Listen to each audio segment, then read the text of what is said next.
Esengo lisusu kozala liboso ya betando ike na bino mpona kosolola maimatali politique ya République démocratique du Congo. Bandeko na nga ba Congolais de père et de mère, bienvenue sur votre émission Grande Révélation. Et puis na chaîne na bino bolingaka mingi Actualité 26 TV, place où tu as kobeta masolo ya mboka, place où tu as kolobela ce qui se passe en République démocratique du Congo. Très chers abonnés, bonne nouvelle. Bonne nouvelle. Les FARDC à quelques kilomètres de Bunagana.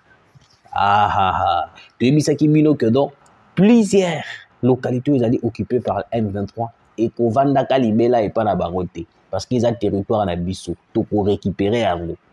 On a pu récupérer 3 territoires viennent d'être récupérés. Bravo FARDC parce que Basali Moussalama Kassi Basali vraiment Moussala Oyo et Pessibiso et Sengo. Ngana kanisa ki lokola Corneille nanga koyi koleka pe alobake non to perdre localité qui gagne. Mais Andimi défaite. Et puis je vous informe que non d'ici là Bunagana Mobimba sera récupéré. Nandimi yango Bunagana Mobimba sera récupéré. Nazui ba remarque et puis Nazui lisusu ma question n'a bien posé. La première question de Gomora Tuninga, est-ce que vous allez technicien de guerre pour le Basalim, mais tranquille congolais, n'a répondre pour notre actualité. Ndekonangai congolais aux Olandanga. Quand je vous dis que non, il y a des systèmes anti-aériens placés en République démocratique du Congo, au Wapi, Punako, Bébissa, bah avion la bus matate, bah drone matate, tu me crois pas. Parce que le problème c'est quoi? Vous savez, quand vous ne croyez pas na obaïb sakabino, tant qu'il y a kakokoma, de se par la solution est bonne en arrêté.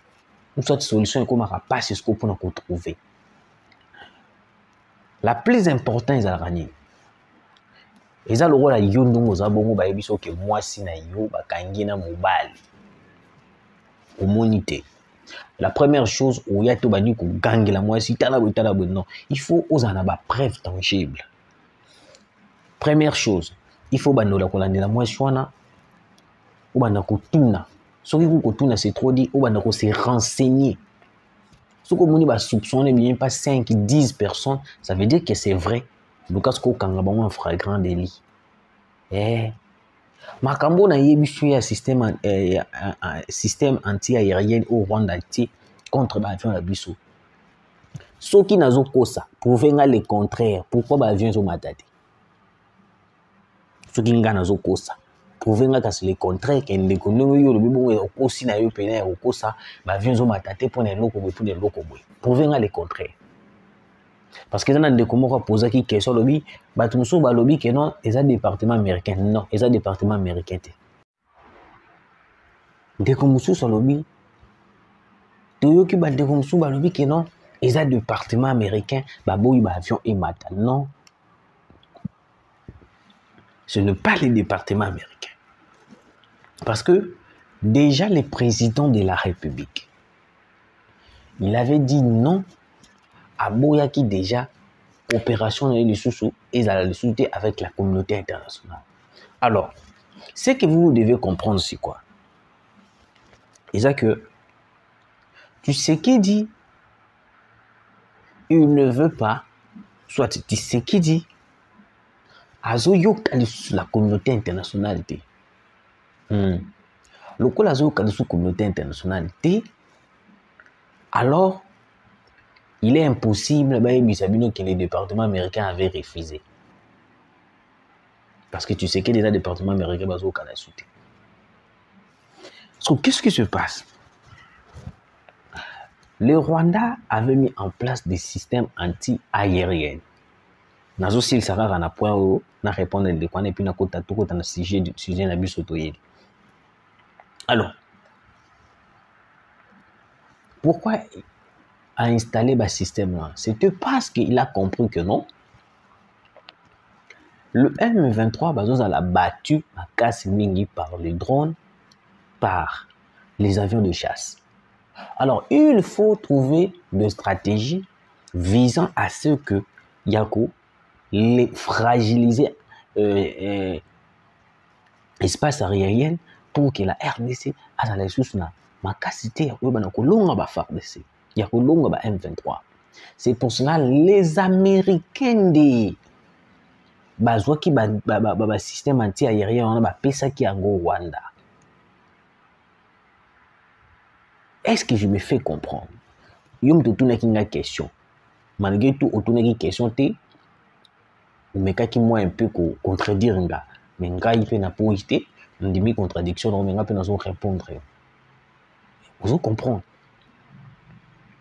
Les Américains ont donné à Paul Kagame des systèmes anti-aériens pour fragiliser l'espace aérien de la République démocratique du Congo, avions de chasse Mataté, drone Marambutu. Parce que le M23 était fragilisé, était pilonné, était chassé par nos avions de chasse, nos drones. Nde yango monaki ba installaki yango pour que banako fragiliser biso. Yango moni ba avion na biso ezo Mataté. Soki oza na le contraire ya ona zoloba ke ba avion na biso ezo Mataté pour na eloko bo bimisela ngai. Na boso ni ko kombo na so na yeba kombo na mena tangi kombo na o bimisela ngai yango. Quand on vous dit une chose, il ne faut pas vous okayengo à la légère. Bino nyonso tu bobo ya kaka. Mabe na biso ba Congolais on nyonso eza la vérité. Tobo ya kaka. Mais tant on likambo ya kande to ko pesa mutu raison. C'est compliqué. Alors bande kurangai Bunagana vers la reconquête, récupération totale. Le FARDC en route. Le FARDC en route. Presse Peng délogé à Koyeba. Bande Konanga ba Congolais de père et de mère, Bilona Sutubolanda Kabiso, ba boni nangai mingi ya Angola, na pesi binombote, ya Kinshasa, na pesi binombote, ya Brazzaville, surtout ya Brazzaville, na pesi binombote, et puis bande Konanga ya Chypre, Canada, France, Omolanda Kabiso tellement ébélé. Bamote na bino place nyonso bozali ou émission oyo kokutela. Alors très chers abonnés, boyoka révélation. Bonne nouvelle, les FARDC viennent de récupérer plus de 2 à 3 territoires plutôt. Oyo wapi, ils allaient qui prise par les M23. Tout le monde ba vidéo ba Corneille Nanga bazokota.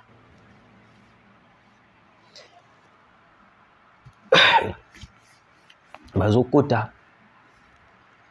Na esengo. Pourquoi? Il y avait frappe moko salamaki dimanche. La frappe wana ezalaki frappe ya FARDC. Le FARDC avait frappé fort le M23 dans l'espace aérien. Niango batali balobi non awa ndenge ya boye tokoki kotikaka boye te. Excusez. Tokoki kotikaka boye te. Nous devons tout faire pour éliminer, écarter bato wana bazana musika na biso. Nde moni bazwaki bazui ba systématique drone bazui ba te. Parce que le FARDC vu que na minute likolo ba bloquer biso. On s'est ravitaillé, nde yango et poussé biso to ki to récupérer ba espace au bango bazwaki. Ou a autre bête la tour ba tindi ba vidéo bazui ba partager de partout. Yango omoni ba dekonanga. Eric Kuba le jour bazo sambisaye alobaka na bisoni na complicité ya makambo ezota la EST ou AFC batunia stwana Claude Lubaya azana kati Kabila azana kati Eric Kuba aloba yango pendant audience atanga Kabila atanga Claude Lubaya et puis lelo tokei tomoni rencontre ya Claudel si c'est Claude, si c'est Claudel Lubaya, na Kabila na Éthiopie. Bakutani. Omoni. Parce que tango babiloko wana nyonso ba prouesse ya armée na biso esalaka. Tomonaka aucun média abimaka na télé pour venir acclamer. To ambongo abima pour acclamer. FRDC ba utu ko récupérer 3 localités, 3 agglomérations. Mais na moni mutu moko tabeti mo maboko. Mais ce qui est qui te perdre ambongo ngara lo bakeno l'enfer eza na kata République démocratique du Congo. Je vous passe le message de Wazalendo. Les Wazalendo balobi avant tout comme agir, ils vont récupérer Bunagana. Parce que baza pembeni pour nous récupérer Bunagana. Pourquoi tu le trop Bunagana? Oui, tout n'est que ce point mais nous le trop Bunagana. Parce que Bunagana est la clé. Bunagana est la clé. Comment est la clé? Bunagana est la clé. Il y a au tout beaucoup Bunagana. Ou ba système anti. Ou ba nini ba ravitaillement ba M23. Ça passe par Bunagana.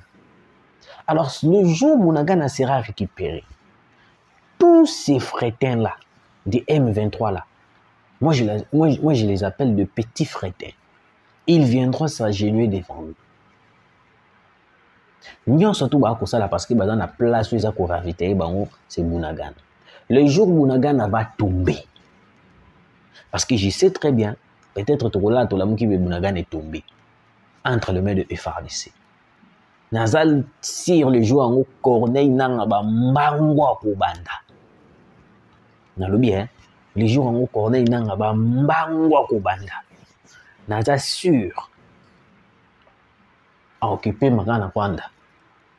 Mbangwa ko banda a occupé magana Uganda na Rwanda. A kozana tanku te ko pema te. Donc a mona ku tan ko pema te.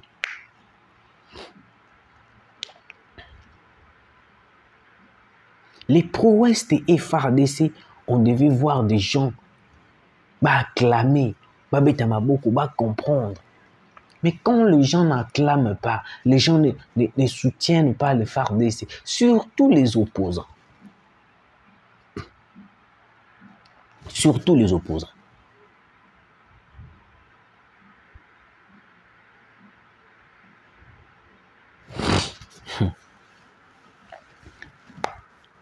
Nouvelle les amis malamu bandeko na biso ba grand frère ba yaya ba papa ba leki na biso bango nyonso to FRDC bendele koyate ba uti ko récupérer territoire o ezalaki prise dernièrement awawa ou ba uti ko betela tolo to récupérer yango to uti ko récupérer yango et puis balobi dans quelques jours Bunagana va tomber. On a des informations ba Wazalendo ba tindelinga balobi dans quelques jours Bunagana va tomber.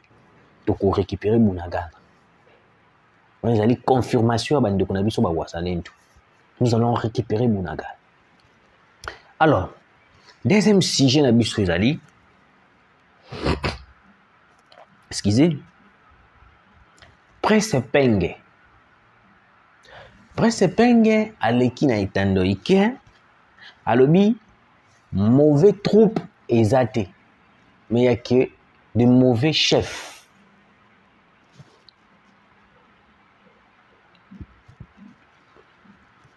Il y a un président, il a vu Massissi tomber, mais il est allé regarder le match de Paris Saint-Germain au Qatar. À Qatar plutôt, à Kéine Sepelame. Massissi vient de tomber. Presse Penge, oh boye, bibi no stu boye Presse Penge. Presse Penge mutu ya Martin Fayulu. Presse Penge alobi troupe ya mabe ezate. Donc pour la Presse Penge, tous ces rebelles là où ba ça la désordre. Baza mabete. Mais mutu ako diriger bango ndaza mabe. D'après ce que j'ai compris. Là, c'est Presse Peng. Donc, même Presse Peng, il est convaincu que non, bah rebelle wana baza ba Congolais. Même Presse Peng. Oui, puis ils ont ça, ils sont pas si pour moi bateau bozo mona le roi baza ba Congolais. Mais nzoka bana bango ba Congolais ti ba osana bango service à Rwanda. Bazo ba mbongo batia na poche. Mais écoutez, comment est-ce que vous dites que non, Batouana baza ba Congolais, baza mabete, ba diriger ba onde ba mabe, tout soit les Congo, ils ont mabete, mais tu sais que les dans mabe. Na qui on a décence. Na qui on a décence pour tout se comprendre. Pour les arrêter que non, ok, il a sens ok, nango, ils ont sens où il y a le bagité. Na qui a décence. Premier sens, ba troupe rebelle ba ko menacer biso, baza mabete. Juste, nous avons dirigé ba onde za mabe. Toti ba corona inanga ba Bertrand Bisimwa. Deuxième sens, ba Congolais ba mabete, mais tu sais que l'inda mabe. Il faut qu'on change juste ba dirigeant. Ok? Na premier sens, tous ces gens-là qui tu dis que non, ba chef na ba onde mutu baza mabe. Mais ce sont des Rwandais. Même si on changeait aujourd'hui, toujours tout les Congolais à diriger Bango, ils vont tout faire pour assassiner ces Congolais. Parce que ce ne sont pas des Congolais. Et penge, batouana baza ba Congolais te, bakoboma biso, baza bato à poison, baza bato à machette. Comment est-ce que tu peux confirmer que non batouana baza bien, ba Congolais nangande bato baza ni baza mabe? Hein, et penge? Je croyais que tu étais Congolais, tu défendais la nation. Je croyais que tu défendais la nation. C'est aujourd'hui que je peux comprendre que non, tu es au service du Rwanda. Oui, tu es au service du Rwanda. Ça m'étonne, ça me fait mal. Je n'arrive pas à comprendre pourquoi ces gens ici sont malmenés d'une manière impossible. Et on va lier si binonini, ba Presse Peng, ba Fayulu, ba Katumbi, ono, ba lier si binonini. Mbongo kaka ou na ko comprendre. Bolie nini kindoki? Bolie nini kindoki? Ah. Bandi ko nga ba Congolais na kena deuxième sens. Ba Congolais baza bien, mais tu sais que daza mabe. Okoyi ko tangela biso to koyi confirmer biso que Kabila azaki malamu.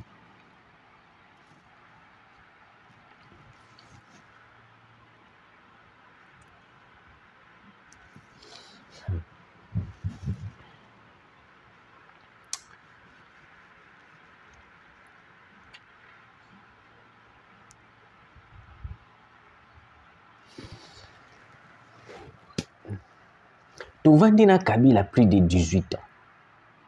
Tu à 19 ans. Moi, j'ai 19 ans. Akomi de kolinga basi, j'ai diplôme, akomi mature, akomi pe obota, akomi pété, akobota. Moi, j'ai 19 ans. Akosala mambo ebele, moi, j'ai 19 ans. 18 ans kutu. Na kini lelo kutu mona mwana 15 aboti. Akomi so pas en charge. 14 ans, akomi en charge. 15 ans, 16 ans, 17 ans, 18 ans. Mais tu vas dire Kabila pendant 19 ans. Totikala koyo kata mokolo moko te que le Rwanda menaçait la RDC. Nalobi boye. Presse Peng. Tovanda 19 ans na Kabila. Totikala koyo kate na matoi na biso mikeo ke Kabila ndenga zawana a déshabillé Kagame. Seule chose où Olive Lemba yebisaki biso zali ye asinaki ba accord. Kabila. Une personne qui part signer les accords avec des Rwandais qui nous massacrent aujourd'hui. Ndebino bomoni mutu malamu. C'est que vous en mettez maté. Même Fayulu aujourd'hui, j'ai pu comprendre que Fayulu ce n'est pas un Congolais. Oui. Parce que Fayulu, pendant la période à Kabila, a Vimba Awa. Mais lelo Fayulu asangani na Kabila. Fayulu benga Kabila étranger, Rwandais, zonga na mboka na osala lelo Fayulu basangani na Kabila. Le monde est petit. Tout ce que vous faites là, et vous ont la Bible. Ne croyez pas que non, Bokotika la éternelle. Les sons des Congolais qui crient chaque jour, ou ils ont sopana chaque jour. Je pense que beaucoup périger en enfer. Voilà autant de nouvelle Yangwana, les Wazalendo, tout près de Bunagana. Bientôt Bunagana va tomber. Bientôt Bunagana va tomber. Merci Nabino, Koutani Malasima.